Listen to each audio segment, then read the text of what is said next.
കൂട്ടുകാരെ സമയം ഇപ്പോൾ 5:20. ഈ ക്ലോക്കിൽ കാണുന്ന പോലെ 5:20 കേട്ടോ ഞാൻ എഴുതേക്കുന്നത്. 5 മണി 4:45 ഒരു ചിലപ്പോൾ 3:30 ഈ സമയത്തൊക്കെ കാരണം ഇളയാൾ ആ സമയത്തൊക്കെ എഴുന്നേക്കും. അപ്പോൾ രാവിലെ തന്നെ പലഹാരം പരിപാടി ഉണ്ടാക്കണം, പിന്നെ ചായ തിളപ്പിക്കണം, ബ്രേക്ക്ഫാസ്റ്റ് എന്താണ് അത് ഉണ്ടാക്കണം. കാര്യം അയാൾക്ക് വിശക്കും, ഒത്തിരിയൊന്നും ഇല്ലല്ലോ, അവൾക്ക് ഇച്ചിരി കഴിക്കണം രാവിലെ എഴുന്നേറ്റോടെ. അപ്പോൾ അതിനായിട്ട് നമ്മൾ രാവിലെ തന്നെ ഗ്രീൻ പീസും വെള്ളത്തിൽ ഇട്ടതെല്ലാം എടുത്ത് വെച്ചിട്ടുണ്ട്. അതിനകത്ത് ഉപ്പും മഞ്ഞൾപ്പൊടിയൊക്കെ ഇട്ട് വേവിക്കാനായിട്ട് കുക്കറിനകത്ത് വെക്കുവാണേ. പിന്നെ നമ്മുടെ ചായ തിളച്ചിട്ടുണ്ട്, ചായയുടെ അകത്തോട്ട് തേയിലയിട്ട് അത് അരിച്ച് മാറ്റി പഞ്ചസാരയൊക്കെ ഇട്ട് മാറ്റി വെക്കും. എൻ്റെ രാവിലത്തെ ഉള്ള റൊട്ടീൻ ഇതൊക്കെ തന്നെ ആയിട്ട് എൻ്റെ ജോലി അടുക്കളയിലെ പരിപാടിയൊക്കെ ചായ തിളപ്പിക്കുക. പിന്നെ ഇന്ന് കറിയായിട്ടുണ്ട്, ചിലപ്പോൾ നമുക്ക് പുട്ട് തന്നെ, ഗോതമ്പൂട്ടായിരിക്കും നമ്മുടെ വീട്ടിൽ സ്ഥിരമായിട്ട്. കാര്യം എൻ്റെ ഹസ്ബൻഡ് കൂടുതലും ഗോതമ്പൂട്ടാണ്, അപ്പോൾ അതാകുമ്പോൾ എളുപ്പമാണ്. അപ്പോൾ നമുക്ക് പിന്നെ കുറേ പാത്രമൊക്കെ കഴുകാൻ കേട്ടോ, അതാണ് ഈ കാണുന്നത്. പിന്നെ പാത്രം കഴുകാൻ നമ്മുടെ രാവിലെ തന്നെ എൻ്റെ ഒക്കത്ത് ഞാൻ ജോലി ചെയ്യുമ്പോൾ ഒരാൾ ഉണ്ടാവും കേട്ടോ. അതിപ്പോൾ കാണുന്ന പോലെ തന്നെ ഞാൻ എപ്പോഴാണെങ്കിലും രാവിലെ എഴുന്നേറ്റ് അവിടെ എൻ്റെ ഒക്കത്ത് വെച്ചുകൊണ്ടായിരിക്കും ജോലി ചെയ്യുന്നത്. പിന്നെ അതൊക്കെ കഴിഞ്ഞ് വെള്ളം കുടിച്ച് കഴിഞ്ഞ് പിന്നെ ഇടിയപ്പം ഉണ്ടാക്കാമെന്നായിരുന്നു പ്ലാൻ ചെയ്ത് വെള്ളം തിളപ്പിക്കാൻ വെച്ചത്. പക്ഷേ വെള്ളം തിളപ്പിച്ച് കഴിഞ്ഞപ്പോഴാണ് മനസ്സിലായത് അരിപ്പൊടി തീർന്നു എന്നുള്ളത്. പൊടിപ്പിക്കുക കേട്ടോ നമ്മളിങ്ങനെ. അപ്പോൾ അത് കഴിഞ്ഞ് ഗോതമ്പൊടി ഉണ്ടായിരുന്നു, അപ്പോൾ ചപ്പാത്തി ഉണ്ടാക്കാമെന്ന് വിചാരിച്ചു. അപ്പോൾ അതിനിടെ നമ്മൾക്ക് കടയുണ്ട് കേട്ടോ, കട തുറക്കുവാണ്, രാവിലെ തന്നെ കട തുറക്കുവാണ്.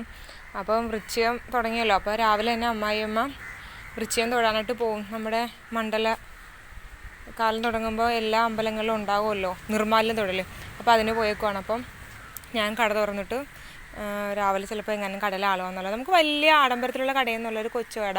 ഇതിടാനുണ്ടായൊരു കഥയുണ്ട്, അത് ഞാൻ പിന്നെ പറഞ്ഞു തരാം. അപ്പോൾ അതൊക്കെ സമാധാനത്തോടെ തന്നെ. അപ്പോൾ കടയൊക്കെ തുറന്നു. അപ്പോൾ നമ്മൾ ചന്ദനത്തിരി കത്തിച്ചു.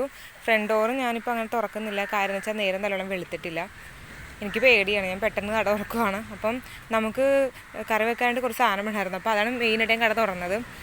അങ്ങനെ ചപ്പാത്തി ഉണ്ടാക്കാമെന്ന് പറഞ്ഞാൽ ചപ്പാത്തി മാവ് ഞാൻ മൊത്തം കുഴച്ചിട്ടില്ല, അത് മാവ് കുഴച്ചതേ ഉള്ളൂ. പിന്നെ നല്ലോണം കുഴക്കണമല്ലോ, അങ്ങനെ കുഴച്ച് ഉണ്ടേക്ക് ഉരുട്ടി മാറ്റി വെച്ചു.